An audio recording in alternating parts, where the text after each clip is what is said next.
Good morning, good morning, good morning, good morning. Good morning, good morning. Yes, I'm running to the table always. How are you guys doing this morning? Oh, I had to look up and make sure I had pressed go live. You know, I be tripping sometimes. I'm tripping sometimes. Yes, I am here. We are at the table, ready to get this weekend started. Good morning, Alicia. Good morning, Suli. Good morning, everyone. Everybody, come on in. First one, Mrs. has to take it in. We all know the first one, the Mrs. is going to be Rose. Good morning, Chelsea Macadocious. My Chelsea Welsie. How you feeling this morning, Chelsea? How are you feeling? Breathing?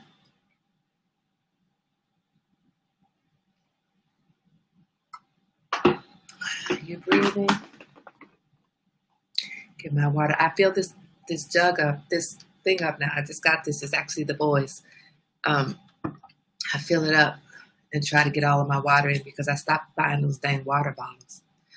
Yay! I'm going to talk about you today, Chelsea. We're going to talk about you just a little bit.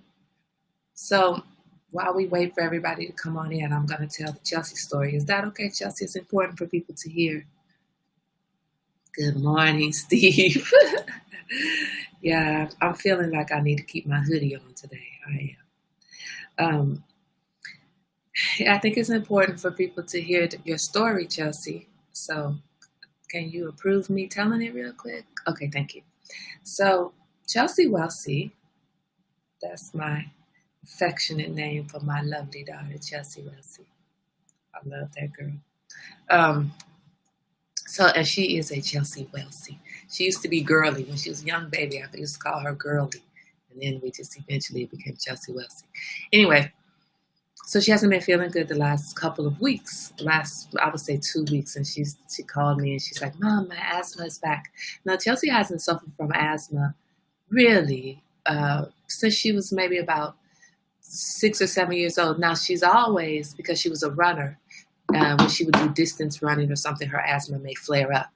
But that just meant that she needed to take an inhaler before she would run, and otherwise she was good. But real bona fide asthma attacks on steroids and all of this stuff, no, that did not happen. That hasn't happened. Now, she was very sick with asthma when she was a baby, but that has not happened since she was probably five years old or so. So we were very happy about that. And then she calls me and says, "Mom, my asthma is back." Good morning, Diane. Oh, Diane, you know about the whole asthma issue. You know, Diane suffers probably still. So anyway, she calls me, says her asthma's back, and I'm like, I don't think so. I don't think that. But okay, but maybe not. And initially, I told her, hey, I think maybe it might be. Maybe it's anxiety, Chelsea. And she's like, I'm not anxious, Mom. I feel good. You know, we've all said that. I feel good. There's nothing wrong. Long story short, yesterday Chelsea it's been getting worse, and the doctors were giving her increases in her asthma medication, and like a good daughter, she's calling her mommy, talking about, "Mom, I don't feel good. I can't breathe. Mommy, what should I do?"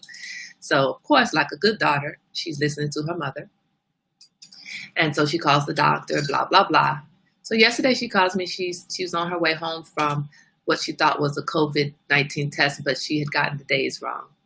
And she's like, "Mom, I still can't breathe, and I'm doing my rescue inhaler every 2 hours." It had started off every 4 hours, and now she's down to every 2 hours. I said, "Chelsea, baby, just go to the emergency room."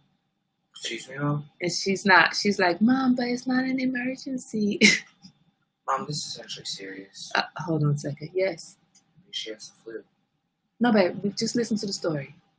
So she says, "Good morning, Bernadette." So she's like, "Mom, it's not an emergency." And I said, "Chelsea, look, I need you to go to the emergency room. You can't breathe, baby. That's an emergency. Go to the emergency room. And I don't need you to go into the emergency room looking all chipper, Chelsea, Because even when Chelsea can't breathe, she's still like, good morning. Hello. How is everyone? Even when she can't breathe, she still sounds like she's breathing just fine, moving just fine. Anyway, she goes to the emergency room. She texts me. She says, Mom, I think I didn't have to lie. Because she's a terrible, terrible, terrible, terrible liar. You got to teach these kids. You better learn how to exaggerate with these doctors. You need treatment, then your fingers are falling off. They don't hurt. They're falling off, okay? Good morning, Pam. So she goes to the emergency room. She basically worked herself into a panic, so she didn't have to lie, so that's great. She's like, Mom, I think I worked up an asthma attack. Well, it's not asthma. They ran all the tests. They did a chest x-ray. Great. Check her lungs. Make sure everything is okay. Check her blood work. Monitor her heart. We're in COVID. We can't just stay home. We can't just stay home and let it ride. I can't breathe, but I'm going to let it ride. No, you can't breathe. Get to the emergency room. Stop calling the advice nurse. Get to the emergency room. Fortunately, she did have her pulse oximeter, and therefore she could always check and see that her oxygen saturation level was fine, but she still felt like she couldn't breathe. So this morning, Chelsea's breathing fine. Why? Because they figured out that it's probably not the asthma because she's not getting relief from her medication. They gave her something for anxiety, and the girl relaxed and is breathing. And the reason why I wanted to share this story is not because I think she's crazy because she was losing her mind and it had nothing to do with her breathing. No, I mean with her asthma. No, it's not that. It's because sometimes we deal with something and we want to say, oh, it's just my this. It's my asthma. She thought it was. It felt like her asthma. But we don't know. Go find out. Don't be afraid to get your ass to the hospital. Despite the doctor saying don't come, despite somebody saying, oh girl, you'll be okay, just go take some Vicks Vapor Rub, despite whatever, go get the care you need. Anxiety looks different in different people, and regardless of how we are all feeling okay right now, we can still have anxiety. You can still have anxiety that you're not even aware of. And that's what it was with Chelsea. She feels good. She thinks she's doing okay, but her body is telling her, no, I'm not okay. I'm used to being more active. I'm used to being out and about. I'm used to you socializing more. I'm not okay. So, yay, Chelsea's okay. I didn't have to come to the table today with a pray for my daughter because she's got COVID. They did do a COVID test. But you still need to pray for my daughter because she's going through some anxiety stuff. We all are, so we all need to keep that. Get up, be active, do something. You need to social distance, but you don't need to close yourself up. All right, so my son cut my time off. I don't know what time. Oh, there we go, 10, 12. Okay, so we have a few minutes, about 15 minutes or so. And I wanted to today touch on what I left off with yesterday regarding the post that Suli had put on her page. Now, let me see if I can remember what that post said. All right, I don't remember. Suli says, I'm going to the ER when I don't know either. Last week, Z had nosebleed when he woke up and it wouldn't stop. I insisted for every check. He has a thinner membrane than most and may need surgery after 15 years old. Good. I mean, not good that he has a thinner membrane, but good that you insisted on every check. Exactly. Get to the emergency room.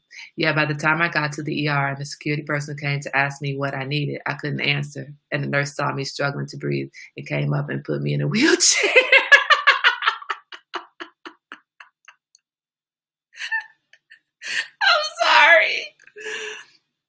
I'm sorry, my poor Chelsea Welty. I'm sorry, I'm not laughing. I am laughing. I'm laughing at you, baby. And it's so funny because I was trying to tell her. See, she says COVID test was expedited and came back negative just to let you know. Oh, yay. Good morning, Karen. Yay. So y'all, the only reason I'm laughing It's because on the way to the hospital, I was telling her, Chelsea, what you need to do is when somebody asks you what you're there for, you need to just, you need to look like you're struggling to breathe. You need to take a deep breath and try to take a breath. And you're taking a deep breath is difficult for you. So try that. Slow down when you're talking. Because if you can't breathe, you can't talk. No, you got to stop and try to take a deep breath, and you just I need you to get your acting skills on, Chelsea. And the poor baby didn't have to act a lick.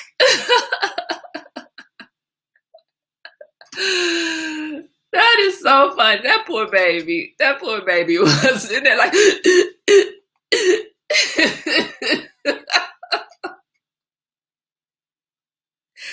I know, y'all, that you don't understand why. Maybe you understand the laughter. I'm not laughing that my baby was struggling. I'm not. I'm laughing at the difference between in the car and Mama, I can't act. Mama, I don't know if I'm going to be able to do that. And at the hospital.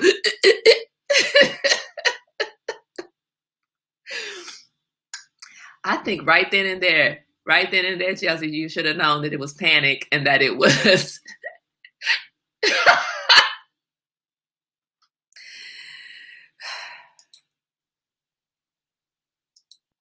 I'm sorry that we're not going to get to what we were supposed to talk about today. We're probably going to have to talk about it tomorrow. I'm sorry because my baby is cracking me up. Right then and there, Chelsea, you should have known that it was a panic attack. And I say this because my Chelsea Welsie, when she would stress, when she was a little girl, she came home from school every day broken out in hives. Every day. Sorry, it happened twice. She went to school when she was in preschool. Sorry, Steve. Steve says last had just out in a wheelchair on her last breath. Wrong. I bet you laugh at Stevie wanted to drive it at night in rush hour traffic. Good morning, Charlene. I'm so sorry, Charlene, that you joined us on this crazy day, this crazy moment right now. I mean, you had to be here for the rest of the story. I'm not laughing at my baby in a wheelchair gasping for her last breath. I'm laughing because 5 minutes prior, she was worried that she wasn't going to be able to act sick enough for them to take her seriously. And then she didn't even have to act. She worked herself into a panic. When Chelsea was younger, a toddler still, there was a kid at preschool who was biting her, or at whatever it's called, daycare, who was biting her. And so she would come home from daycare every day with broken out in hives. And she wouldn't have the hives when she was at daycare, but when she would come home, she'd break out. Of course, I got that handled. The kid got moved out of the room. This baby keeps biting my child. I'm about to have to beat somebody's parents. When she was in 3rd grade, it happened again. She was stressed at school because she had an asthma attack one time because the teacher made her accept someone else's apology. Now I'm starting to understand that maybe that wasn't an asthma attack. Maybe that was, at the time, also a panic attack. Some little girl had treated Chelsea wrong, took her popsicle or something, and Chelsea was going to look through her for the rest of her life like she did not exist. And that little girl apologized, and that little girl, Chelsea won't play with me. And Chelsea would look at that. Chelsea has these big, gorgeous, beautiful, piercing eyes. And she can make her whole face look like you are non-existent. It's a very difficult look to process. When she was growing up, I used to have to tell her, look, girl, you better quit looking at me like that. I swear to God, I'm about to knock your head off. Don't look at me like that. And the teacher made her, good morning, mother. The teacher made her accept the other girl's apology, and that sent Chelsea into an asthma attack at the time. So I had to come pick her up from school because she was in the nurse's office having had an asthma attack because she had to accept someone else's apology. Of course, I ripped a new one for everybody at that school. She doesn't have to play with anybody she doesn't want to play with. That girl did her wrong. She doesn't have to ever talk to her again, making her accept an apology. No, she accepts an apology when she wants to, not when you want her to. Anyway, so Chelsea apparently is prone to panic attacks, and so she's doing better, y'all. She's doing better. And her mama, yes, is laughing at her in a wheelchair, gasping for her last breath. Well, it's not her last breath. If it was her last breath, her mama wouldn't be laughing at her. Oh my God, Chelsea, you just gave me a wonderful laugh, baby. You know your mama's crazy and I love you. You didn't tell me that. Oh, y'all, and then she almost passed out because they stuck a needle in her arm. My poor baby. My poor baby. My poor Chelsea Russell. I love my Chelsea. I wish I could be there to make sure she was all right. But my poor baby almost passed out because the lady couldn't get her blood drawn right. Oh my God, I'm sorry, guys. That's not what this talk was supposed to be over. But I feel good today because yesterday I was worried sick about my baby, and then, now she's doing better. So protect yourself from anxiety, whether you recognize that anxiety is there or not. How about right now we just all operate as if we have anxiety? And I don't mean from a take medicine perspective. Oh, Mom, I can't go through the whole story again, but you missed your grandbaby went to the ER yesterday. I'll talk to you about it offline. She's perfectly fine now, though. Don't worry about it. We'll talk later. But I can't go through the whole story because then I'm going to start cracking up and I'm going to spend the last 10 minutes of our talk laughing at my baby being in a wheelchair because she can't breathe. It's funny. It's funny. Okay, it's funny. Well, to me. Maybe I have a twisted sense of humor, but it is funny. How about right now, in order to protect ourselves, we all operate with an understanding that there is just generalized anxiety being brought on by this mess of a world that we are sitting in right now. How about we just operate with that understanding and treat ourselves as if we are protecting ourselves from our anxiety? So what does that mean for you? I realized the other day that I use Suli a lot for my examples. And part of it is because I like her name. I like saying Suli. The other part of it is that she's an example for me. Like for me personally, I watch what Suli's doing activity-wise, and it is an example for me. But everybody here can be an example for how to deal with anxiety. For me, Suli is the example because activity is how I deal with anxiety. For my mom, maybe it's her creativity. It's jewelry. That is how she deals with her anxiety. Whatever it is. And for Steve, it may be diving into your business, diving into the business structure. That's going to be how you manage, or is typically how you manage anxiety. Chelsea, you have to find a way that works with you for you. Get up every day. One of the things that you can do is, and which I'm going to start doing. Oh, thanks, Suli. One of the things that I'm going to start doing is really getting up in the morning as if I'm going to work. I mean, I do go to work, right? I mean, I do work, but I don't go to work. So I'm going to get back in the habit of getting up and preparing myself for work as if I am walking out of the door to go to work. And I think that's going to help me to really just kind of get back into get my sleep pattern right, get back to my eating habits, proper eating habits. It's going to help me get back to what I should be doing and help in that way fight off anxiety. When I used to go to work, I was more active, and even just walking up and down steps, my office was on the 4th floor of the building, and I would take the steps to the 4th floor and down. I never took the elevator, ever. And it wasn't let me not fake the funk. It wasn't because I was trying to get exercise. Initially, that's not what it was. I was out of shape, and it became that, right? Like, dang, girl, you can't even walk up 4 flights of stairs without huffing and puffing. So eventually it became that. But in the beginning, it was because I heard that those elevators get stuck, and I'm not trying to get stuck in an elevator. And I witnessed the elevator getting stuck. Not witnessed from the inside, I witnessed it from the outside. I'm like, yeah, no, I will never, ever be in those elevators, ever. But now I don't have 4 flights of stairs to walk up and down. So my activity level is, let's go to work as if one of your coworkers sent you an email. Right. Oh, no, I don't need that. I need to take a walk. You're right. I do it. And then I'll take that walk multiple times. maybe every hour a coworker sent me an email. And sometimes it's not a coworker. Sometimes it's just somebody. People, the thing about it is, I know email etiquette. Etiquette. I'm talking like Rose. Etiquette. I know the email etiquette, but lots of people don't. Lots of people don't know email etiquette, and so sometimes when it comes my way, and it's I'm just y'all know I struggle. Karen says working out and crocheting are my go-to to get things back into balance. Right. So that's what I want you to do right now, is to just act like you recognize anxiety in you.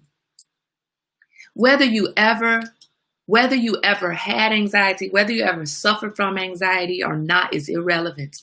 There are people now suffering from anxiety, way more people suffering from anxiety that have ever had to suffer. And so therefore don't even recognize what it is.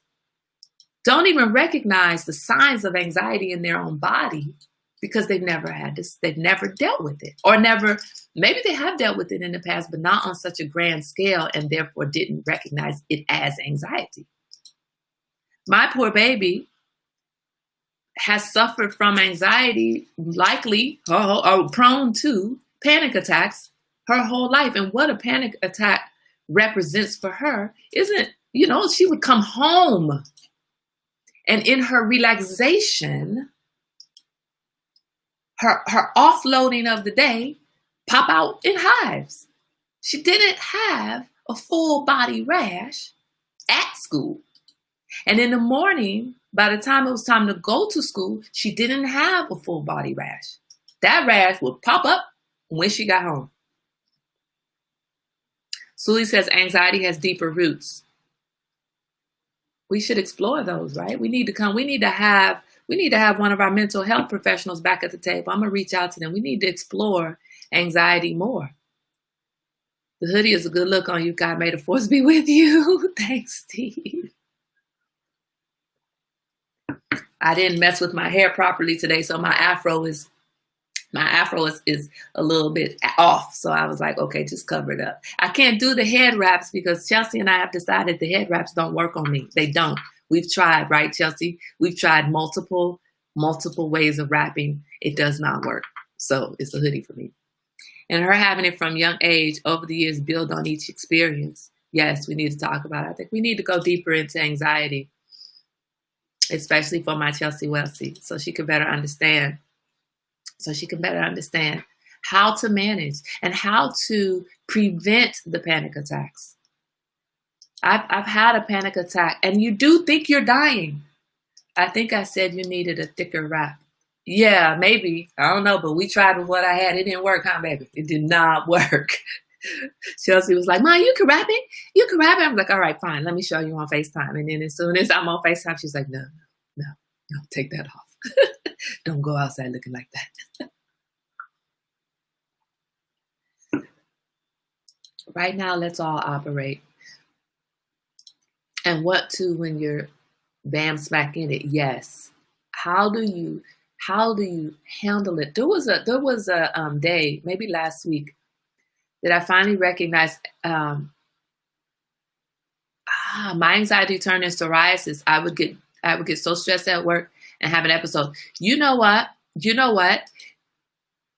Pam, oh my God. See, this is why we share at the table. Chelsea Macadocious, this is why we share at the table. Chelsea has eczema, and Chelsea's eczema has been flaring up. First, her eczema flared up, and she's like, Mom, my eczema is back. Look at it. It's terrible.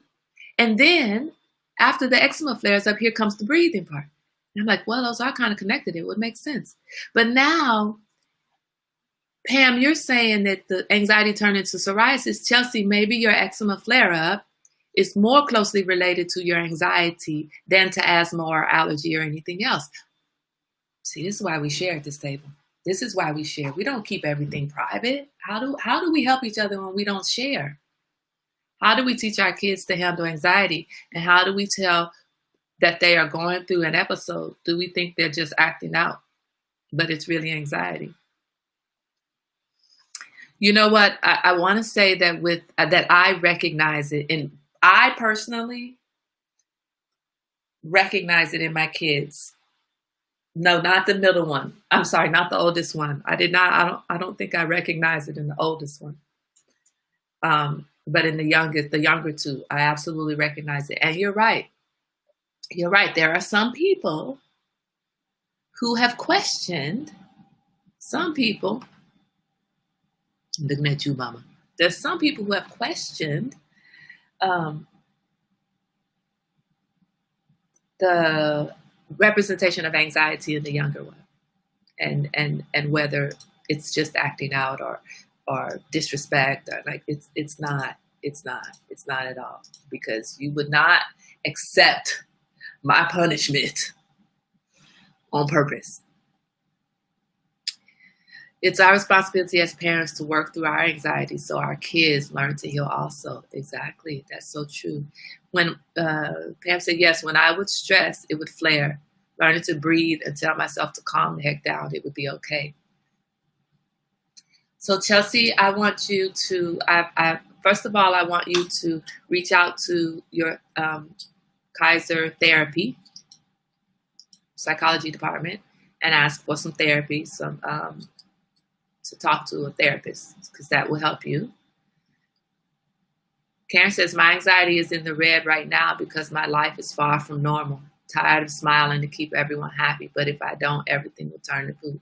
Yeah. You know, the thing is that, Karen, everybody is suffering. Everybody who suffers from anxiety has probably got their anxiety on 100 right now, or 200, right?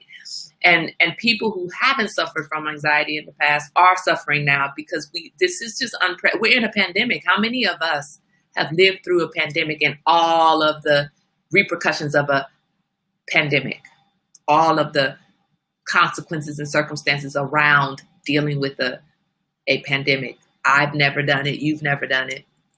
I don't know. Mama might be old enough to have suffered through the Spanish flu. I'm not sure. 1918. Were you around in 1918, Elaine? I'm not even sure it was 1918. I don't remember the date. And I'm kidding. I know you weren't alive. I mean, you old, but you're not that old. I love you, Mama. So the one good thing is that she did not suffer in silence. And when I said, baby, please go to the emergency room, it's not an emergency, Mom.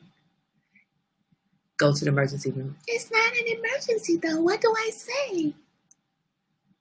I had to talk her through acting, and then she didn't even have to act. So the fact that you listen to the people around you. Listen to the people around you. Reach out to the people around you. Reach out to people. I'm so happy that she bothered me with, I can't breathe. And it wasn't a bother. But sometimes we can feel like, I don't want to bother this person. Bother me. Bother me. And I'm going to tell you, possibly, once we figure out that everything's okay, maybe you're bothering me. Stop bothering me. But I don't mean it. I love you. Chelsea, reach out to me.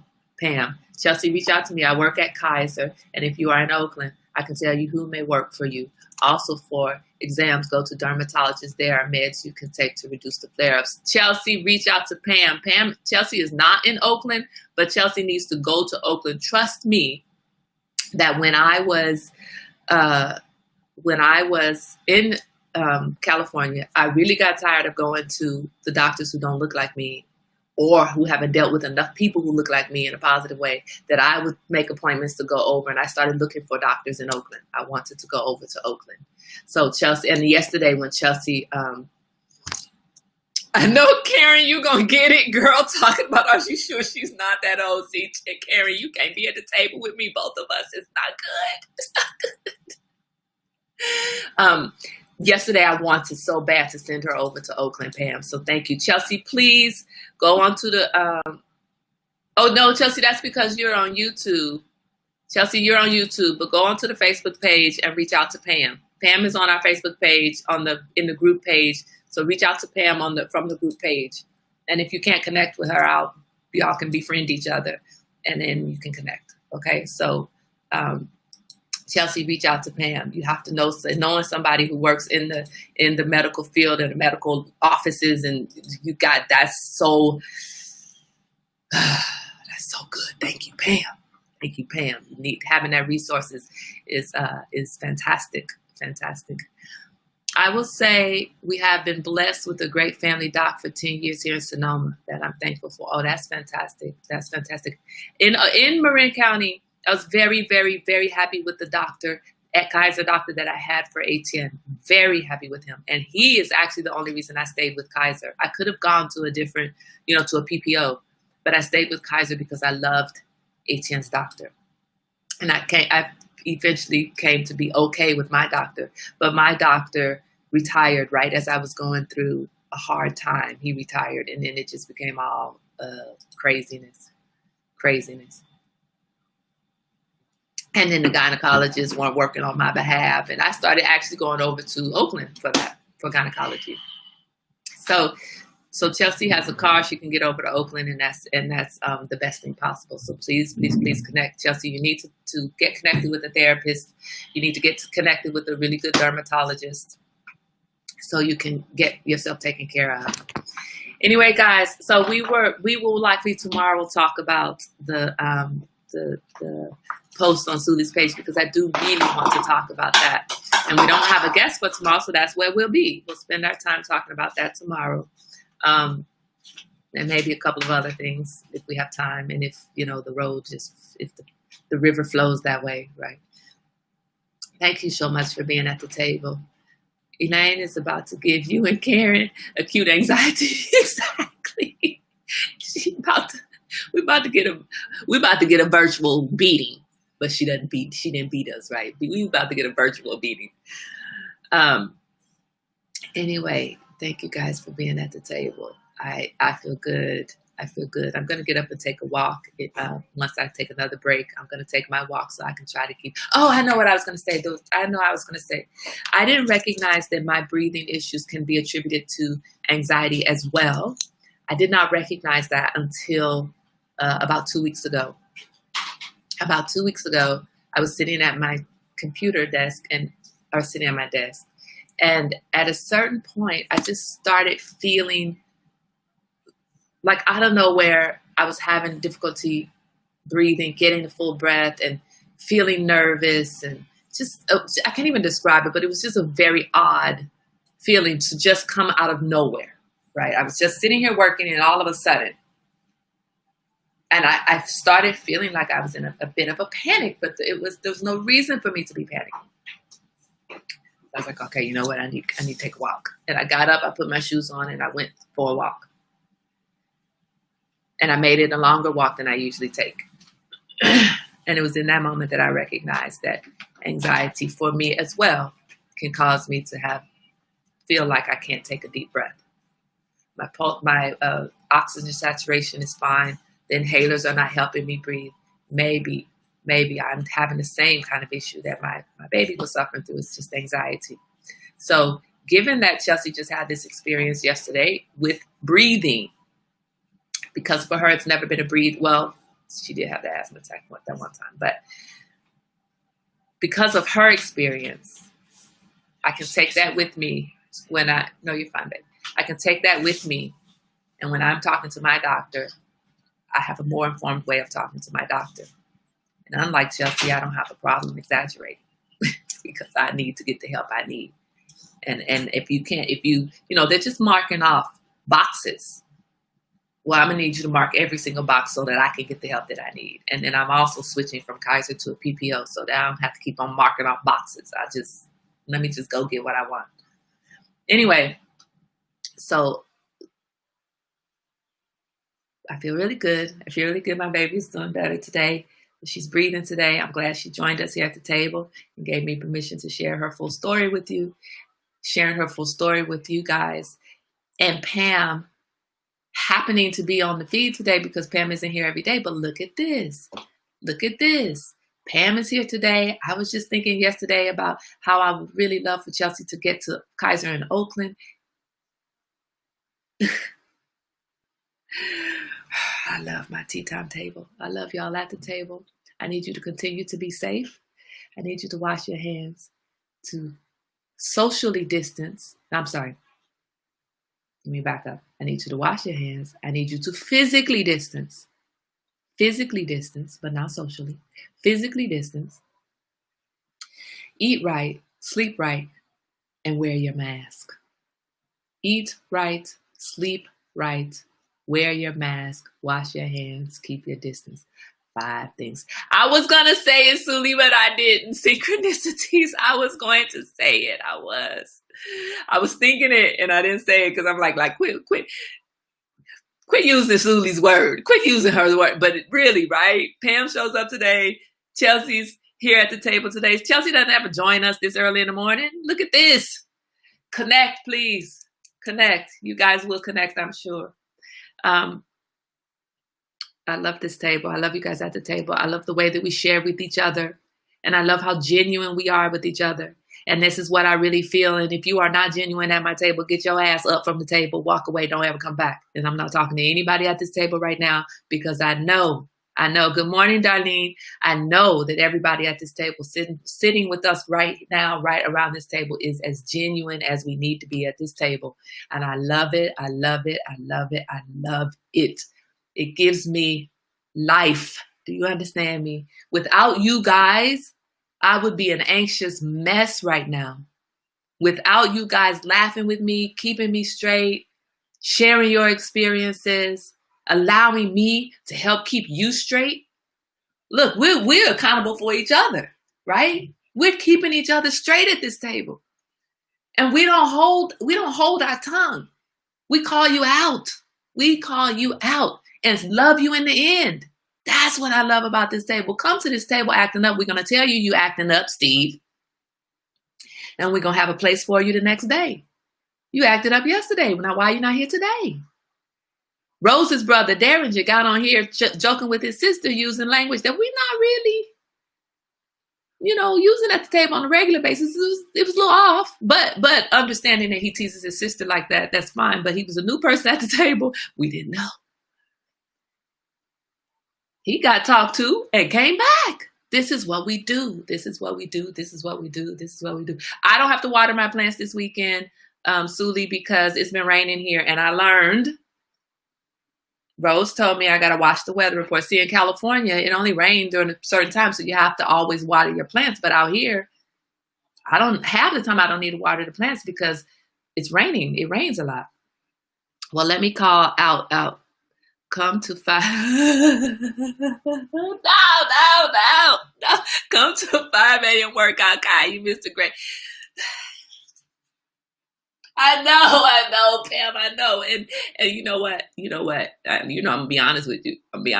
I woke up in time today. I did, and I was like, Kai, get up and go do that yoga. You want to do the yoga. You want to do the yoga. You want to do the yoga. I had to keep telling myself that over and over and over and over again. And then it didn't happen. I didn't get up. I just rolled over like, yeah, okay, I'll get up in a minute. I'm working my way there, Pam. I'm working my way. I woke up again this morning in time to make it to the 5 a.m. workout. I did. I'm getting better sleep and I'm waking up in time. Now I just have to force myself to get out of bed. And it's going to happen. I'm going to do it. I ain't going to promise when. I'm not going to promise when, but I'm getting there. 10 push-ups for missing yoga. All right, no problem. I'll do 10 push-ups. I'm going to get back to it. I really am. Thank you, Pam. Thank you. You're right. Call me out, girl, whatever. You talk about calling people out, girl, you tripping. Where the hell you been? We work out every day. I know. Thank you, Pam. Thank you. I appreciate you, Pam. I appreciate it. Thank you. All right. We're going to go on that note with Kai being called out to get her workout on, talk about you want to get stronger, but you ain't doing nothing to get stronger, right? Yeah, right. Exactly. I want, but you ain't showing what you want. It's the show me state, dang it. I mean, I know neither of us are in the show me state, but the show me state is always in me. So it's a show me state. I'm going to start showing y'all. Don't talk about it, be about it. I can do 10 push-ups. I'm going to do wall push-ups, man. What you talking about? And I could do 10 modified push-ups. I just can't do 10 real push-ups. Anyway, I'm gonna go, guys. Let me get back to work. I've had a very, very, very, very productive work week, and sometimes during this time, this is very hard to be productive 100% of the time. So I need to capitalize on my hyper productivity, so that when I have struggling moments of productivity, I've already overcompensated plenty. So I will see you guys here tomorrow at our regular Saturday time. Pam, thank you so much for calling me out. You're right. I wasn't even going to mention that I had woken up on time, gotten up in time this morning, because I didn't want Sully talking about me 2 days in a row, Kai. 2 days in a row, you still didn't show up. I just have to work through the pain. I wake up very, very stiff and my back hurting terribly. And I just have to force myself to get up so that I can be prepared to, I just got to work through the pain. That's it. That's the hard part sometimes. Anyway, I will get through it and I will be back at the table. I saw you, Father Luke. Luke, I am your father. Anyway, thank you guys so much for lifting my day every day, for lifting me when I'm down and lifting me up further when I'm already lifted. And thank you for allowing me to lift you. I hope that you get lifted at this table. If not, you need to tell us why and tell us what we can do to help lift you further. Chelsea, get on and get up and take a walk. Get up and put some clothes on, Chelsea. We're about to take a walk in about 30 minutes. I need to go check back in on some work, and then I may take a 5 or 10 minute walk. So get up so we can do a walk. So I'm going to go. I know I don't want to leave. I don't want to leave y'all today. See, sometimes I'm just like, gotta go. And the other time, and Rose not here kicking me off. So I'm just like, I want to stay. Can I stay at the table, please? Anyway, good morning, Sharma Turners. You so late. You ain't even here for real. Like, we're leaving. Why are you here? Why are you showing up now? Anyway, okay, I will talk to you guys tomorrow. Same place, same time. If you have not ordered your paint and sip party canvas and paint kit, let me say your paint and sip kit, and you plan to participate with us on September 19th, then get your kit from Diane. Reach out to her. I'm very excited about that. I will see you guys here tomorrow, 12, 11, and 9. Have a wonderful, glorious day. Everybody lift Chelsea today. Lift up our baby at the table. She's our baby now. She's not just my baby. She belongs to everybody at this table at this point. So lift her up. She's family. Lift her up and help her and pray for her. Lift her, pray for her so that she manages her stress levels today, her anxiety, and works through it. And she will connect with Pam and we will get that taken care of. Thank you so much. Wash your hands. Wear your mask. Keep your distance. Keep your distance. Eat right and sleep right. See you here tomorrow.